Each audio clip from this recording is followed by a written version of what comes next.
Hi, everybody. Welcome to the Yulstay podcast, episode 2. Thank you for tuning in to episode 1. We gave a little bit of insight on who we are, how Yulstay started. And my name is Christian Daoud. This is Ralph Sabali. And we're excited to give you a little bit more insight on what it is exactly we do and how we got here. And so here we are for episode 2. I hope you like it. Ralph, welcome. Thank you. Absolutely. Pleasure is mine. So what are we drinking today? All right. I try to bring a new bottle every time we're going to have these discussions, this podcast. Today's a special bottle, actually. It dates 7 years ago. I was with a good friend of mine, Cheyenne Aragi, an amazing dentist and client. And we traveled to Peru. And the first time we're in Peru, we're excited. We're around there for New Year's Eve 2016-17. And we decided to go eat at a restaurant called Rafael. Phenomenal food, amazing. And we're just happy. And 2, 3, 4 drinks into it. And the prices are very affordable. So we started offering everybody drinks and shots. And the chef came out and said hello and etc. And we ran up quite a bit of a tab until we realized we didn't have our wallets. Oh. So we're like, listen, we're really sorry. We apologize. We live a couple of blocks away. We're going to come back. And they were super kind. They said, no problem. Go ahead.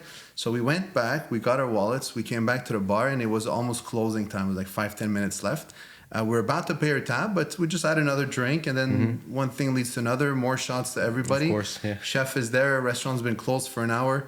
We ran up the tab. We paid it. And then he goes, I'm going to offer you guys this bottle. As a gift. I know you guys are here for a little time, but as a souvenir for the evening. Very cool. Let's try it out. Yeah, little did we know, we actually left the country, and when we were at the airport, we're at the gift shop of the airport, duty free, and we see this book of the best chef in Peru, and it's Rafael. No way. Himself. So we met him, he gave us the bottle, and this bottle's been with me for 7 years, so let's have a sip. It's what is called Paca Paca. It's an award-winning Pisco from Peru. Pisco, indeed. Let's give it a shot. It's not something I typically drink. Yeah, me neither. So last time was 7 years ago. So let's see how it tastes today. I'm excited. All right. Cheers to that, Chris. Cheers to episode 2 and many more. As you can see, we've upgraded our mic situation. I was gonna say, if you're gonna have me back on the podcast, we need to upgrade a little bit. Our game, yeah. Well, I think we did a pretty good job, and we're excited to keep going with this. Yeah.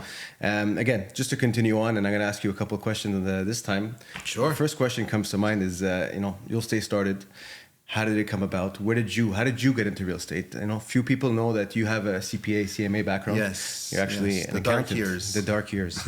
You're an accountant by trade. Indeed. How do you go from being an accountant working at a desk and then eventually moving to such a high-paced, different environment in real estate? That's a good question. We're getting right into it from the start. Let me have another sip before we head down. This is actually really good. Surprisingly, it gets better. They say you have to drink it like little kisses. One sip at a time. Because it goes down like water. I can see myself drinking a few of these without even knowing. The question itself, I mean, look, I graduated Concordia here in Montreal, 2007 about. I worked in the field of accounting for a couple of years, got my CMA, CPA. I started working as a CMA, CPA in different companies, Air Canada, TELUS, Bombardier, Aldo, did a strategy at Aldo, and eventually I just started doing some consulting. And I looked at my boss at that time, and I remember he was 40, and now that I'm saying the story, I'm 40. Yeah. Turning 40 in a couple of weeks, and I just saw him, and I didn't see him happy. He wasn't enjoying life, and I just said, like, is this where I want to head when I hit the age of 40 and be in a position like this? Because I was always driven and wanted to grow. So I just decided one day, I remember I was in Greensboro, the city, South Carolina, I think. And I was just in my hotel room working on some Excel files. And then I realized, I'm like, this thing's not talking back to me. I mean, I'm like, hey, almost speaking to the computer, and I'm getting numbers back. I love numbers, but I was missing that personal thing, that personal touch between people. So I just decided to go to my first passion, which was real estate. Since I was studying, I was always looking at prices, what I want to buy, and I invested very early. In 2009, I bought my first condo. Really? And I said, look, let me just jump into it. I transitioned into it, partial consulting, partial teaching. I taught at La Salle for 4 years, all accounting, real estate finance, mortgages, etc. Okay. And then slowly, I transitioned. I remember one day I was talking to a good buddy of mine, who's a CEO of a phenomenal company just a few blocks from here, Amir. And he goes, you know what, at a certain point in time, you got to take a leap of faith in something. And I went from something very comfortable to really jumping into nothingness and just trying to make it work. Yeah. and you know the grind. I mean, it's not an easy business, especially starting off. And I just jumped into it, man. I went full force, and little do you know, 12 years later now, almost. Yeah. Is it 12 years 14, already? I think we said 12. Yeah, 14, 12, maybe 12 years I've been in the business, to be verified. But I mean, I'm very happy of that decision. Yeah. But speaking of this, I mean, for me, it was a grind starting. I had to call the Kijiji and they wouldn't have Facebook Marketplace back then, but I had to really dig deep and find leads, and it wasn't easy. And eventually I made it, but I was just curious, like, compared to my progression, yours was like phenomenal. You've been, 5 years in the business? Yeah, 6 years. This is my sixth year. Yeah, I've been five years. This is my sixth year that I'm starting. And you just, I mean, exponential year after year, and I'm very proud of it. But I'm just curious to see, like, how was that track for you? Thank you. Well, I mean, thank you for the compliment. Again, I'm always complimenting you, saying that I had a mentor. It was very helpful to have somebody by my side to make sure. But I also started this career when I was 30. It was not my first job. It was not my first goal. I'm going to cut you off. Happy birthday, by the way. Oh, thank you. Yesterday, 37 years old. We're getting old, yeah. So, it's there you go. So it's been almost about 6 years now. Yeah.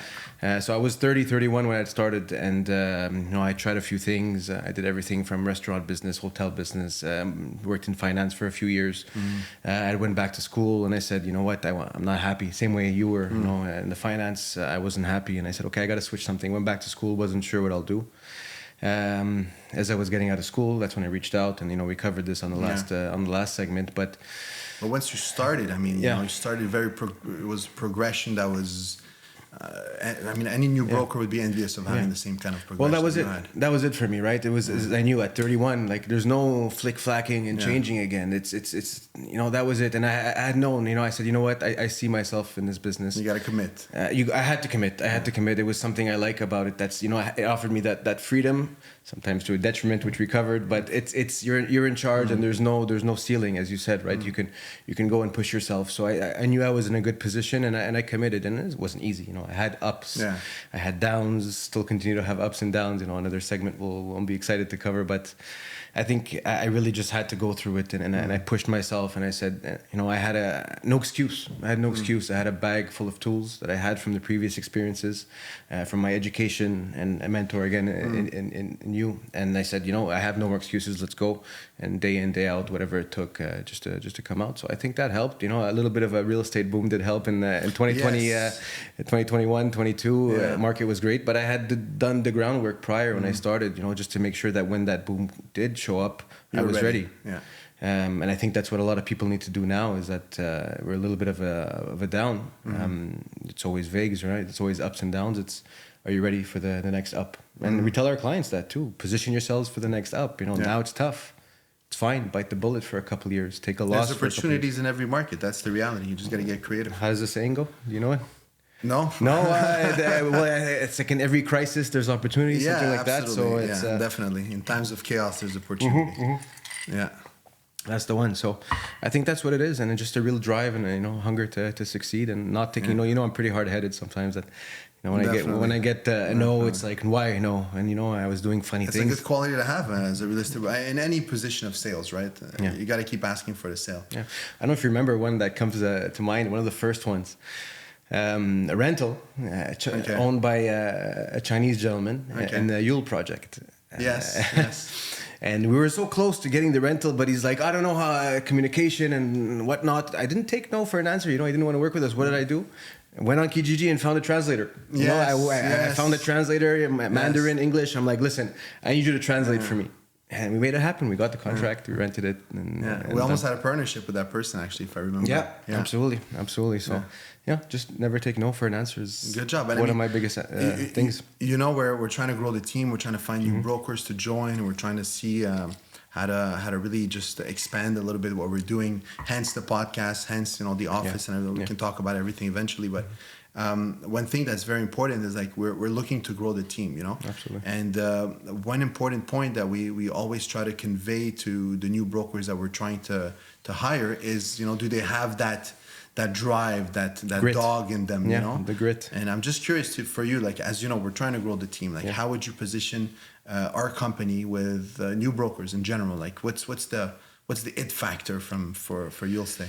Just be surrounded by good people.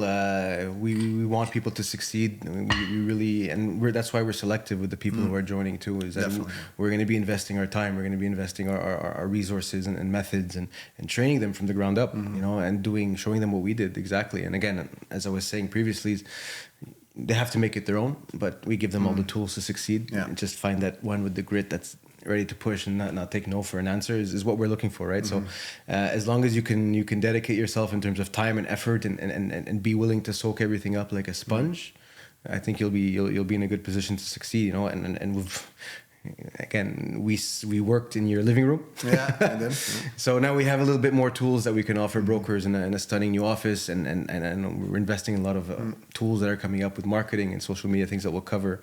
But they're going to be, same way that your progression was a little slower than mine.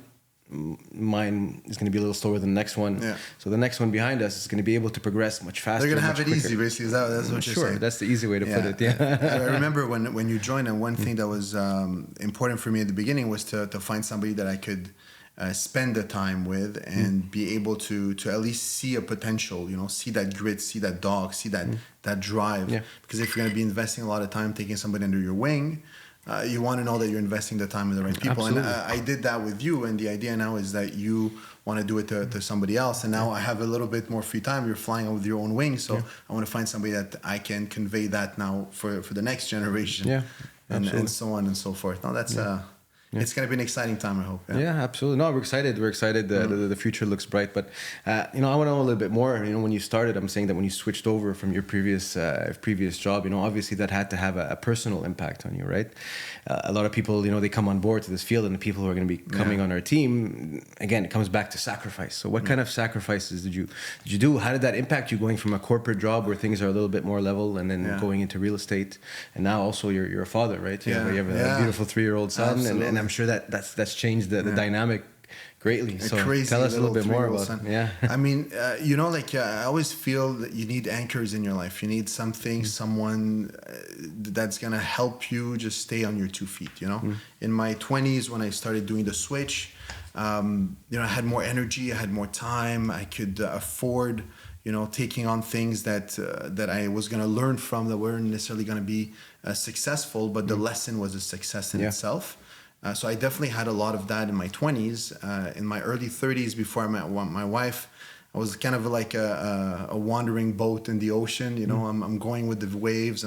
Sometimes I'm crashing, sometimes I'm going, but it was fine. It was me. Yeah. I could handle it. I got broad shoulders. I was a little broader in my early 30s, but nevertheless, I could take care of it. But it's not a prerequisite to join the team, right? No, not at all, not at all. It's always good, but it's not at all. But in the end, I met my wife, and she helped me stabilize a little bit. I realized that it's no longer for me; it's for 2 people now. So that gave a lot more serious to my life, to my professional career as well, and that also gave me the wings, if I can say, to start flying a little bit more with a proper direction. And then I had my son, 3 years ago. And let me tell you, that is a bigger life-changing event than a career change, than anything you can expect. And it's the biggest blessing. I love him to death. And you see him, he passes by the office once in a while. But when I had him, now it's no longer just about me and my wife. We could take care of each other. We could figure it out. But now I had a son, I had a kid, I had somebody that I wanted to derive a legacy to be able to give him lessons of life that I will learn as an entrepreneur. I was also, learning how to be a father at the same time, run a business. So it was a lot more stressful, I could say, but the joy and the beauty of coming home and seeing your family is it's like a fast recharge of the battery, really? But it forced me to be more efficient in my work. Of course. I no longer can do the 7 to 9 to 10 p.m. Now it's an 8:30 to 5, 6 p.m., but that's going to be condensed. It's got to be intense. When he goes to bed at 8, sure, I'll log in an hour or 2 if I can. But it forced me to be really more concise, but also forced me to delegate more. So I don't know if you realize, but as soon as I got my son, I started delegating a little bit more to you and trusting you with bigger things. And now we're partners. You literally take care of a whole segment of the business. I take care of the other one, and we meet in the middle to discuss. So that forced me to learn those new skills eventually. Yeah. No, it's great that you say that, and it takes a village, as they say, right? So those are tough conversations. I'm sure you've had to have with your wife and with your child as well to make things work out. I mean, they have to be on board, and you have to have those conversations. Yeah, I was leaving the house now, and he goes, "Baba, good luck on the podcast." He's adorable. I was like, I give him a kiss, and I went here. Yeah. We should bring him on for episode 3. Maybe. If you're willing to break all this new equipment, no problem. We can do that. We'll have a chat with Vin on that one. Yeah, he's a big wrestling fan, so we'll be jumping from everywhere. That's great. Honestly, cool, man. It's good that they're on board, and I know it's always a work in progress, you know. And I see there's some struggles, and you know, we've lived them together. And but I mean, speaking of struggles, I mean, we're in 2024 now. Absolutely. We've had, like you said, 2 years of COVID, which were great for real estate. You know, there's no denying this. Like, brokers came in from everywhere, joined the business, and they were doing exceptional for 2 years. And now when the market started shifting, we saw a lot of these brokers leave the field. Like, what's your take in terms of how this business like shifted from 2020 till 2024? We've had ups and downs. We've had lefts and rights and U-turns and backflips, whatever you want to call it. Like, it's been a challenging time. I'm just curious to see like your point of view on it. Excellent question, and I'm so happy that it happened. Obviously, not because the business was good for us in that time, but I mean, it allowed me personally to probably soak in 20 years worth of experience in about 5. I saw a huge up market where we had people lined up, and then 20 visits were lined up, 40 visits, 50 visits. We just had 70 this weekend. I was gonna say, like, this weekend, that's another story. But you know, I went from that madness where offers, literally, you'd had 20 offers on a property, and you'd have to be creative to come out on top, whether it was conditions and price, and just learning those little facets at every single step to see, okay, how can I come out on the top on this one? How can I come out on top here? During the high market. And then before that was the normal market. Things were a bit, you know, not crazy standard, and now a slow market. Right? So it's to see that, okay, how do we adjust? How do we plan? How do we prepare? All within a 5-year window was pretty cool, honestly. It's a good experience, and I'm so happy I went through it, and I'm embracing this slower period, if we can say, because I know it's going to go up again, and I'm very confident in the Montreal real estate market, and so are you, right? So it's going to recover. So if I can tell you something, actually, you're saying slow market, but I feel like the market right now is back to being standard. But we've had such a fast-paced 2.5-3 years that was just continuously on non-stop, and we forgot that this market is actually a little bit cyclical, especially in Montreal with the seasons and the moving dates and all that. So I feel like we're back to more of a standard market. Yes, it's going to get hotter now that the interest rates this announced today it's going to hold. But we're all expecting it to come down in 2024. I mean, it's crazy. I went through the first 2 weeks of January, and I'm like already not turning my fingers, but a little jittery because there's been no, let's say, huge closings in the last couple of weeks or new clients. We've had transactions. Absolutely. But nothing like, again, what we've gotten used to over the couple of days. We were used to closing maybe 2 a week, 3 a week, and now here it's getting to a point where it's 1 a week. You know, so you feel it, and you can, you know, anticipate what's coming for the next year.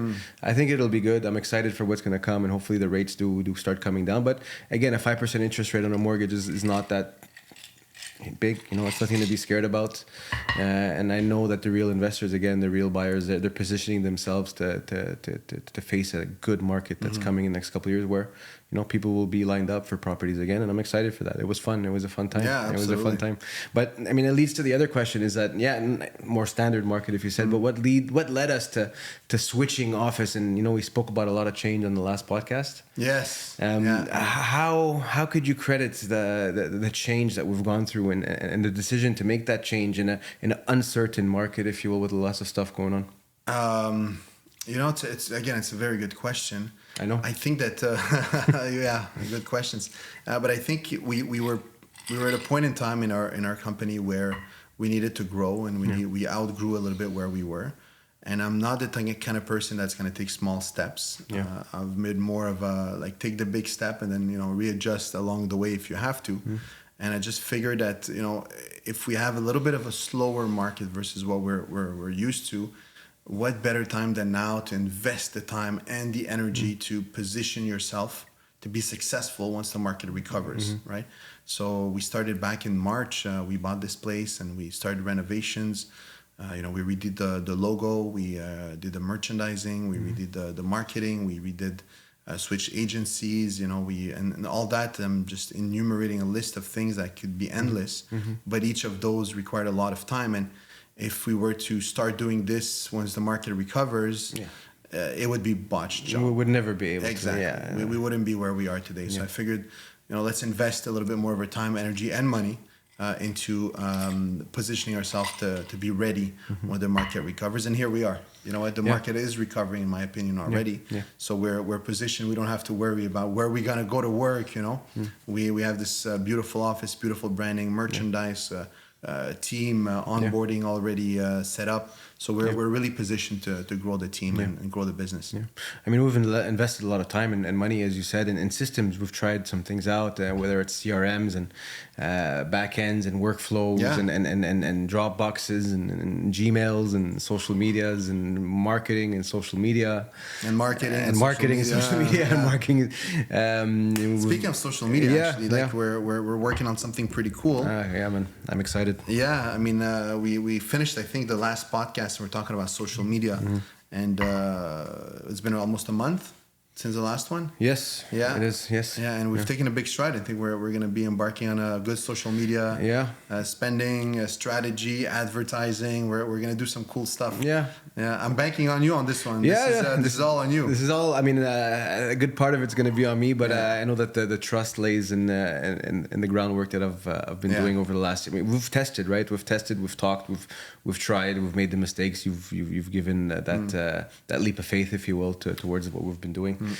And we slowly narrow towards something which I think is a long time coming, which is really a social media push. We've done a lot of traditional media, and it's worked. But the times have changed, right? Again, so we gotta keep up, and I know that's one thing that's in store for 2024, and stay tuned for that. Honestly, we're doing a lot of cool work that's gonna come up. I'm looking forward to it. You're gonna see our faces a little bit more in the team. I'm excited to have the team on board too. You're gonna see everybody, and people are gonna get to know Yulstay as 2.0, like something they haven't seen before. So, and we have a lot to show. We have cool characters. We are cool characters. It's different, so people are gonna like it. It's going to be fun. Yeah, so, honestly, I don't doubt it. We just got to continue being ourselves. That's the way I see it. It's been working. It's been functional. It's been a very successful endeavor so far. Let's continue. But in these podcasts, I wanted to do something a little bit different. Yes, we're drinking a bottle of alcohol. We're cracking a new one every month. I'm going to run out with new bottles to crack with stories. But I wanted to introduce something different. Sure. I wanted to start engaging a little bit more with our audience and start asking them every time we do a podcast, what would you like me to ask Chris next week or next episode? Sure. Okay. Yeah. So I want to start doing a poll. I did a little poll on the back end. Okay. And I wanted people to just come to me with like, what do you want to know about Chris? Or what? So I'm going to call this Pop Quiz Hotshot. Pop Quiz Hotshot. Bam. Yeah, I don't know if you remember this movie Speed back in the days. It's one of my favorite movies. So Keanu Reeves, I think, gets a call and goes, okay, Pop Quiz Hotshot. The bus is going at 50 miles or whatever. So Pop Quiz Hotshot, all right? The question I got most often is, what is your biggest vice? Good one. And for everybody to know, like, you don't know this question, it's completely... No, it's unscripted. Okay. And it shows in your face, to be honest. Yeah, I'm turning red. Probably need another drink. What is my biggest vice? Good question.